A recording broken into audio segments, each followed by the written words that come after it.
আগামীকাল 15 সেপ্টেম্বর তারুণ্যের অহংকার বিএনপির ভারপ্রাপ্ত চেয়ারম্যান জনাব তারেক রহমানের 31 দফা কর্মসূচি কাঠামো বাস্তবায়নের লক্ষ্যে আমাদের জননন্দিত নেতা বিএনপির নির্বাহী কমিটির সদস্য হুম্মাম কাদের চৌধুরীর নির্দেশে ঐতিহ্যবাহী শিলং রাজাপাড়া হাই স্কুল মাঠে এক জনসভার আয়োজন করা হয়েছে।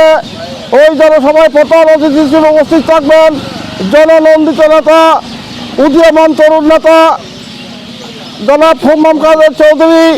এই প্রসঙ্গে আজকে ফুলবাড়ী বাজার আমাদের জেলা উপজেলার নেতৃবৃন্দরা আমাদের সিলেটে পরিদর্শন করতে এসেছেন।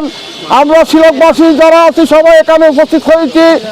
সংগ্রামী জনতা, সংগ্রামী উপস্থিতি, আমরা সর্বস্তরের জনগণকে দাওয়াত করতে চাই, সর্বস্তরের রাঙ্গুনিয়াবাসীকে, গণমানুষকে, জাতীয়তাবাদী পরিবারের সর্বস্তরের জনগণকে ওই জনসভায় উপস্থিত থাকার জন্য জাতীয়তাবাদী দলের পক্ষ থেকে অনুরোধ জানানো হচ্ছে।